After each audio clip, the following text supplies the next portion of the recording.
e as pessoas às vezes não entendem por que que eu estou falando tanto de política se o meu conteúdo é econômico, é porque não adianta. Você acha que o Ibovespa vai subir, os fundos imobiliários vão voltar com o juro nas alturas? Não vão. E é muito interessante como o cidadão comum, às vezes, ou aquela pessoa que é ignorante no sentido do conhecimento, ela acha que o mercado financeiro quer um juro maior, né. De É, repente ela me acompanha: "Ah lá, esse malvadão capitalista da Faria Lima, por ele o juro estava 20, não, não, por mim estaria 5, é. estaria 7, um pouquinho a mais do que o juro americano ali, só para pagar um prêmiozinho para o dinheiro vir para cá". Então, é uma ideia muito errada das pessoas, do cidadão comum, acreditar que a Faria Lima ou os investidores querem um juro caro. Eu ganho dinheiro com juro barato, porque com Uhum. juro barato a bolsa sobe, os fundos sobem, os inquilinos pagam seu aluguel em dia, mais lojas são abertas em shoppings, Perfeito. as varejistas vendem muito mais e não tem uma despesa financeira gigante. Cara, eu só quero ver quando sair o balanço da Magalu, da Casas Bahia, quero ver lá despesas financeiras. Com esse juro, pô, vai ser um desastre. Um desastre, cara. E para outras empresas também.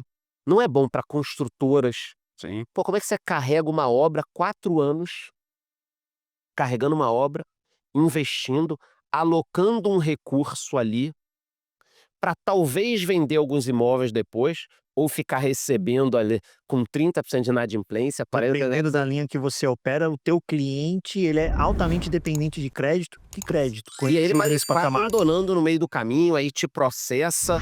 Cara, quem sobrevive com um juro que pode chegar a 15? Então, se tudo der certo e o juro subir só na toada que o Copom disse da última vez, nós teremos mais um e mais um. Uhum. Só que tem muita gente falando em 15 já de Selic. Então, quando a gente começa a falar em 15 de Selic, eu não consigo imaginar 15 de Selic ao mesmo tempo que o Ibov vai estar em 200.000 pontos. Acho muito difícil. Exatamente. Muito difícil, muito difícil. Então, a primeira coisa que você tem que entender é que a maior parte dos investidores, da Faria Lima e tal, não gostam do juro elevado. Quem gosta de juro elevado é quem tem muito dinheiro, confia muito em deixar esse dinheiro no tesouro, e aí vai ficar ganhando 15% na praia. Ó.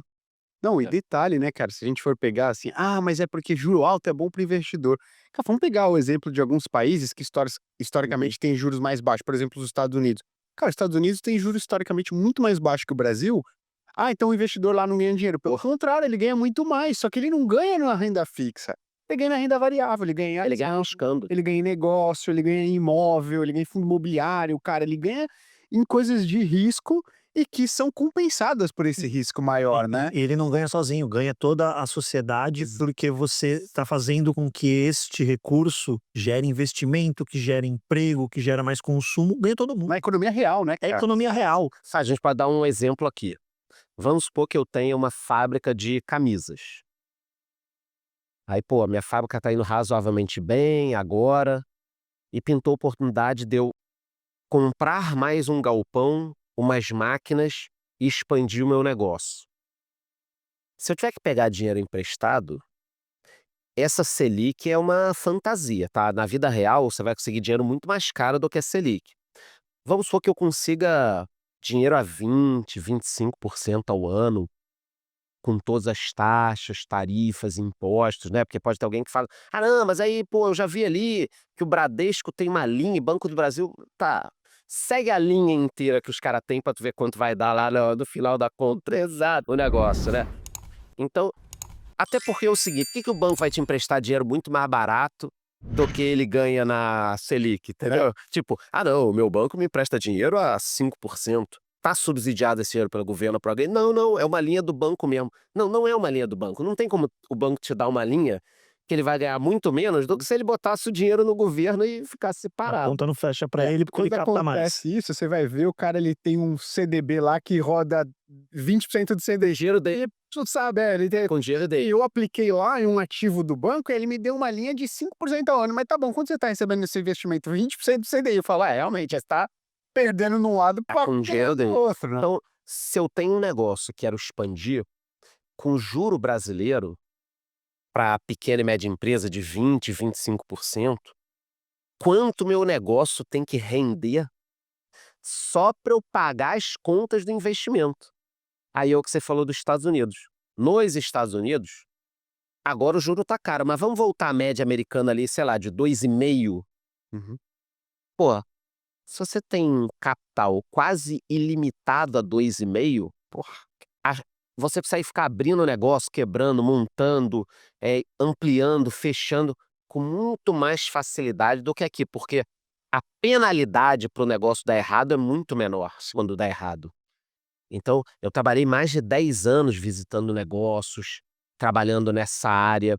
É devastador no Brasil quando um pequeno ou médio negócio começa a dever dinheiro, porque aquilo vira uma bola de neve, as margens cada vez mais espremidas. Então, o sujeito que tem um restaurante no Brasil, a gente falou de alimento, começou falando de alimento. Se você não viu ainda, volta o episódio depois. O cara que tem um alimento no Brasil, de um lado o alimento subiu pra cacete, do outro, o salário está subindo, o desemprego está caindo, o salário está subindo. Que bom que o salário está subindo, mas pressiona a inflação. Então, alimentos subindo, salário subindo, impostos subindo, informalidade caindo. Então, de repente, uma outra pessoa que ele dava um jeito ali, de contratado, acabou, ele está com medo. Isso tudo aqui. Do outro, ele não consegue aumentar a porra do quilo do buffet ali dele. Não consegue. Ele não consegue botar não, meu prato feito era 27, agora é 35. Ele não consegue, porque a galera fala: "Ó, se for 35 eu não vou mais comer aqui". Aí ele tem que começar a tirar a comida ali, fazer um negócio, aí a carne, porra, já é de segunda, Uhum. é um peixe meio diferente, então todo mundo sente o juro alto atrapalha a vida de todo mundo, todo mundo. E se não atrapalha a tua porque você é um CLT e tá tudo bem, que bom, você pode ser muito feliz sendo CLT, eu fui.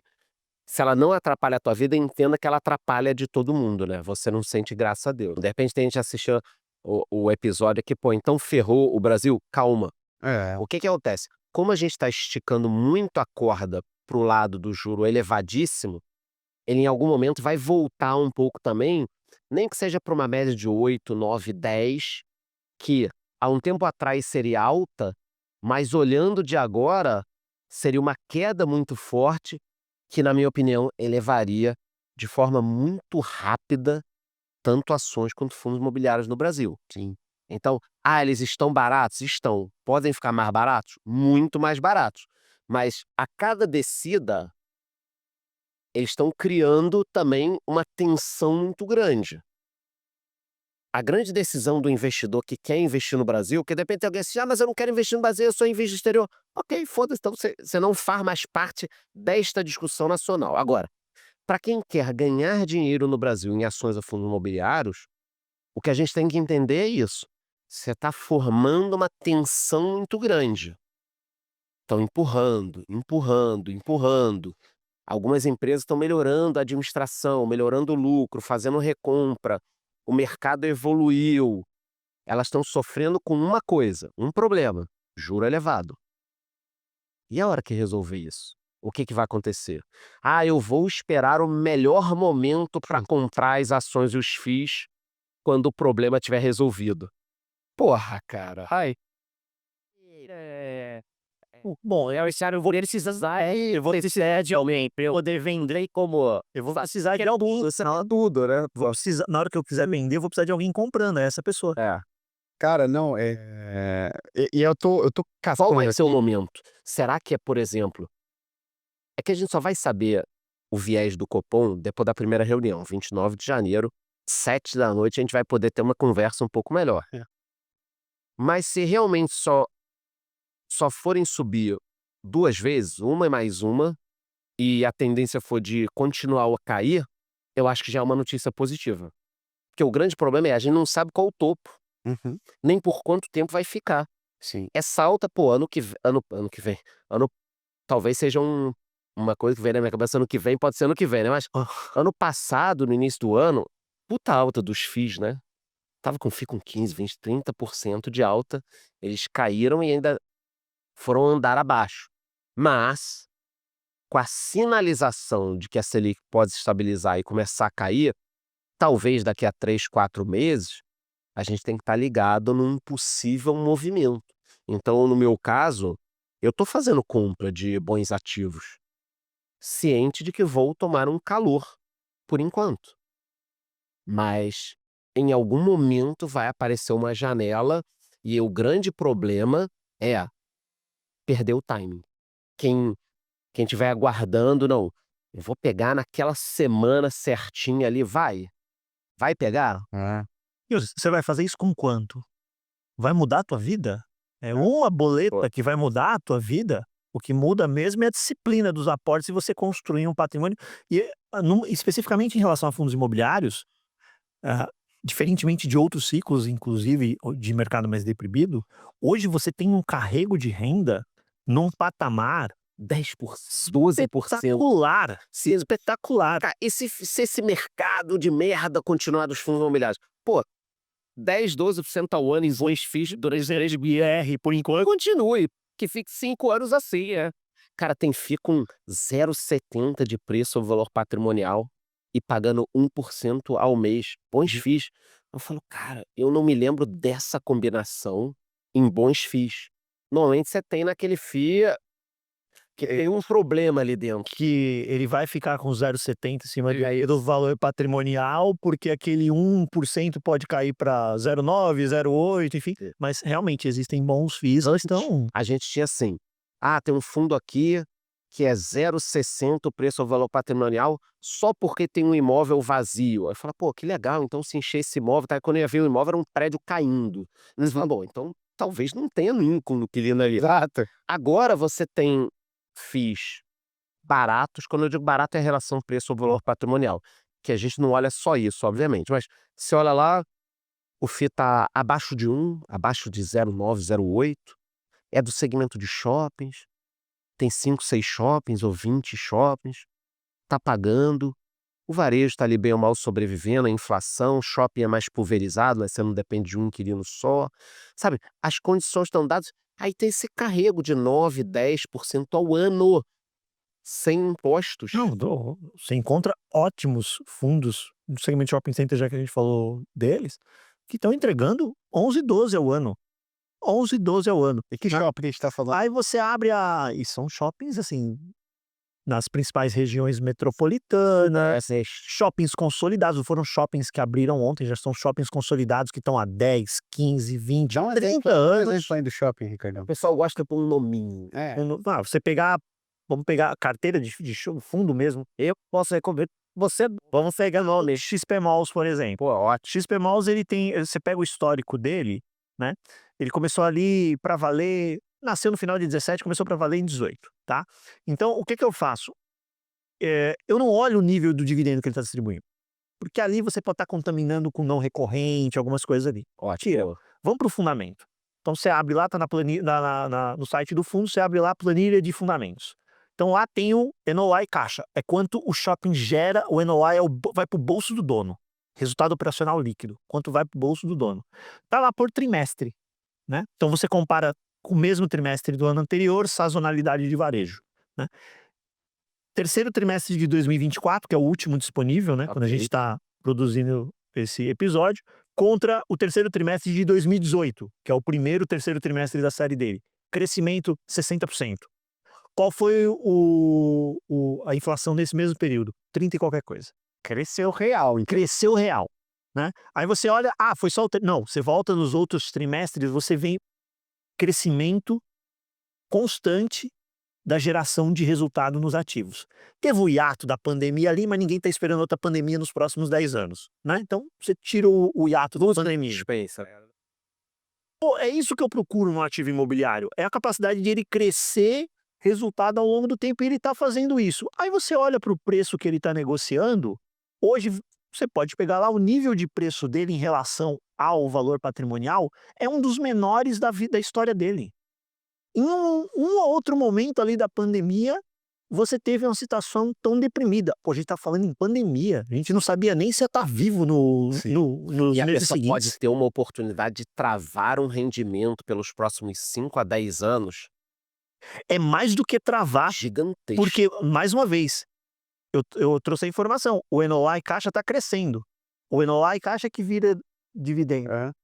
você comprou neste valor, ele vai gerar cada vez mais reais por cota em cima desse valor que você comprou hoje.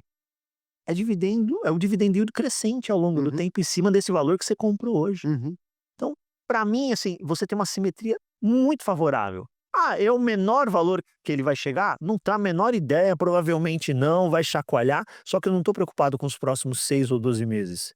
Eu tô comprando ativo para ele me gerar renda nos próximos anos. O cara que tá preocupado com os próximos 6 meses, ele nem deveria estar em Não, não em bolsa, deveria, né, nem cara? deveria. Nem deveria. Ele fica em Selic e pronto, certo? O Selic. cara que: "Ai, o que que eu preciso comprar para os próximos 6 meses?". Que eu não vá perder dinheiro, só ganhar. Vai ficar nisso Tesouro Selic, cara, pronto, final. Agora, e se disparar? Aí como é que ele vai ficar se sentindo, né? Não, porra, exatamente. Então, voltando aos malls, Catarina Outlet, Cidade Jardim, Cidade de São Paulo, ali na Avenida Paulista, Gran Plaza, um icônico shopping no ABC, lá em Santo André, e o Tietê Plaza, né. Então, esses 5 shoppings, ele tem 25 shoppings construídos, mais um em construção dentro do portfólio, mas esses 5 representam metade do NOI Top. dele. Cara, paga qual que é o P sobre VP dele? Eu vou ser 0,81, se não me engano, 0,80. Ou seja, você está comprando, para quem não está entendendo aqui, você está comprando um imóvel com desconto sobre o preço dele. Que é exatamente se o gestor do fundo decidir colocar o portfólio à venda, vou vender tudo e vou devolver o dinheiro para os cotistas. E ele encontrasse comprador pelo valor que está marcado contábil, que é o valor justo, não foi ele que colocou aquele valor lá, foi um avaliador independente que fez a avaliação do shopping e falou: isso aqui, na minha opinião, vale isso. Né? E as últimas vendas que ele fez, ele conseguiu vender em cima, inclusive acima do valor que estava na contabilidade. Mas vamos dizer que ele venda pelo valor contábil, ele faria 20% a mais do que as cotas estão negociando hoje na bolsa. É como se você comprar 5% a um mais. apartamento de 1 milhão, o proprietário tivesse pedindo entre 750 e 900 mil, mais ou menos. Os fundos estão nessa faixa hoje em dia. Você tem um apartamento alugado, em que o inquilino está te pagando direitinho, e o Bonitinho. dono quer te vender. Olha, quer comprar esse apartamento que tá alugado ali que eu tô recebendo aqui, né? Só que esse apartamento vale 1 milhão, eu vou te fazer por 750, 800 mil. É meio que isso. E esse aluguel não é o que a gente encontra em imóvel, 4,5%, 5% ao ano. A gente está falando de 10, 11, 12, às vezes 13% ao ano em dividendo, né? E mais uma vez, não adianta a gente querer o momento mágico. Volto no ponto que a gente já colocou aqui no episódio. No último ciclo, mais ou menos 1/3 de toda a alta que a gente acumulou do IFIX, ele fez em alguns meses antes do primeiro corte de juros. Antes do primeiro corte de juros. Né? Então, quem ficou lá esperando? Não, vou esperar o Banco Central começar a cortar juros. Tá esperando Se até o... beneficiou na alta. Pegou alguma coisa. até os... Não, ele comprou na alta. Ele virou um hater. Comprou alguma coisa, mas quem bebeu Bolsa mesmo? americana agora. Quem bebeu água limpa? Quem entrou antes. Vamos imaginar o seguinte, eu entrei hoje em bons FIIs. Existe uma possibilidade remota, mas existe, né? De que eu trave, entre aspas, 10 a 12% de ganho pelos próximos anos, em dividendos isentos por enquanto, e ainda tenha a possibilidade de, até 2027, tomar um aumento de cota aí de 25 a 35%, né? Performando em alguns FIIs em 3 anos, talvez, não é nenhuma recomendação, 50, 60, 70% de alta no total. Num ativo que não é um negócio que desaparece do dia para noite. A gente não está falando aqui da possibilidade de ganhar 70%, 60%, num negócio que pode cair mais 90 ou 95%. E exatamente, pode cair até, mas quando você monta uma carteira de 15 bons FIIs ou 10 bons FIIs, e, quer dizer, é um negócio que as pessoas deveriam olhar com cuidado. E eu já estou acostumado, como eu falo também muito sobre FIIs, desde 2017, 2018 eu comecei a falar mais, e 2019 eu saí do armário dos fundos imobiliários, assim, falando com mais propriedade. Eu já estou acostumado a sempre nos ciclos de baixa de FIIs, talvez seja um dos ativos que tem mais hater no mercado. Tem muito. Próximo de cripto. Tá aí, próximo de cripto. Eu vou falar aí, tem hater, então os caras começam a pegar trechos de vídeos meus, de vocês, de outras pessoas, É. comparar FIIs com S&P e, cara, você tá misturando tudo. É. Não, um período, uma janela, e aí ali ele pega, aí daqui a pouco o FII sobe, a pessoa chega até a fazer um videozinho, dar uma palavra, não, legal, eu gosto de FIIs e tal. Então, isso é comum no mercado e isso me ajuda também a ter a minha personalidade de eu acredito nesse ativo, com todos os problemas que tem. Não, mas você viu, tem um administrador, um gestor que ganharam esse dinheiro. Cara, é uma classe de ativos com todos os problemas que todas as classes têm, Perfeito. né? Todas as classes têm, as ações têm seus problemas, o tesouro tem um sócio que é foda, que é. Todos têm seus problemas. Então, o que você tem que pensar no final do dia é: faz sentido na minha carteira, para quem pensa que no longo prazo, ter um ativo que muitas vezes acompanha a inflação e às vezes dá uma pancada muito grande, que me gera uma renda sem impostos ainda, né, os dividendos, que eu consigo desmembrar. Então, se eu tenho 1 milhão, eu consigo vender um pedaço, depois comprar, alocar de novo. Que eu consigo reinvestir no mesmo ativo quando ele está embaixo, os dividendos que ele está me pagando, porque ele não trava nada ali dentro, ele me dá. Então, faz sentido isso? Faz. Eu tenho. Não faz? Não tenha. Porque aí você vai virar um hater depois. Exato, Exato. cara. Eu me recordo que quando a Selic estava lá embaixo, sei lá, 3, 4, nem digo no 2, né? Mas 3, 4. Tava horrível para comprar fundos imobiliários. Eu abria lá os meus gráficos, tabelinha, eu gosto de botar os fundos que eu sigo, né, aí o preço sobre valor patrimonial, quanto pagou num mês, em 3 meses, em 6 meses, como tá a vacância. Eu olhava assim, 10, 20, 30 fundos. Falava: "Cara, não dá para comprar mais nada, Tudo caro. nada". Tudo 1,05, 1,10, 1,30 do valor patrimonial, pagando 0,25, 0,32 ao mês, 0,35, 0,40. Falava: "Caralho, não vai dar nada no ano essa merda aqui". Eu não conseguia comprar nada. Agora, tipo, se você for filtrar por fundos abaixo do seu preço, pagando acima de 0,90 mês, ficam quase todos. Os bons. Eu falo: "Caramba, qual que eu vou comprar?". Não, e detalhe, nessa época, a galera tava: "E aí, vou comprar, qual que eu compro?", né. Eu geralmente eu costumo dizer, inclusive eu usei hoje na live com o pessoal, eu falo: "Home broker é a única loja que tem que os clientes entram e quando vem as coisas em promoção ficam bravos, ficam revoltados. Aí quando voltam lá que tá tudo caro, entram sorridentes, né, abrindo a carteira". É inacreditável, é Eu acho que tá num inacreditável. bom momento, falando mais até de ativos especificamente. Apesar de eu comprar fundos de papel, eu sou mais restritivo com crédito, acho que a pessoa tem que entender bem, ou tem que ter tido uma boa recomendação, ou tem que ser um gestor, um administrador que entenda muito bem. Não à toa foram os fundos que mais deram problema no último ciclo, né, gente comprando fundo aí com, concentração em poucos papéis, não faz sentido, né. De risco elevado. De risco elevado, você comprar um fundo imobiliário de papel com mais de 20 ou 30% em poucos, cara, títulos. Cara, isso não é um fundo imobiliário ali, você fez outra operação, entendeu? Não é o conceito de fundo imobiliário. Fundo imobiliário você tá comprando um fundo ali pulverizado, que não seja multiativo, que não seja multi-inquilino, que não seja Sim. monoativo, monoinquilino, que não seja monodívida, Uhum. entendeu? A chance de dar um problema, ela existe, o problema, mas ela é muito menor. E quando você tem um ativo real ali, se der algum problema, o fundo tem um tempo para procurar um inquilino, para preparar o seu ativo, para realocar aquilo, ou o inquilino está saindo. Se for um contrato atípico, as coisas podem ser resolvidas ali por um tempo. É, é um mercado bacana quando a pessoa entende, né? Eu vejo muita gente que chega, toma um pau ali, porque investiu uma ou duas coisas erradas, e aí sai como um hater profissional. Aí vai investir num ETF que já subiu 40% nos últimos 2 anos. Quer dizer, você está trocando as bolas, você está pegando um negócio caro ou que tem um potencial menor e saindo de uma coisa.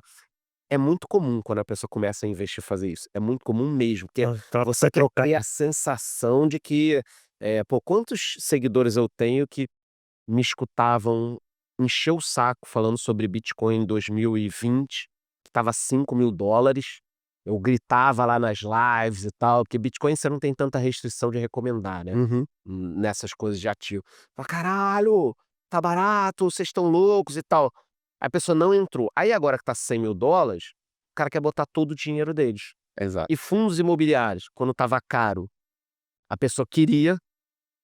E agora, pô, mas esse mercado é meio micado, né? Eu vi que, pô, não bate nem inflação isso daí. É horrível.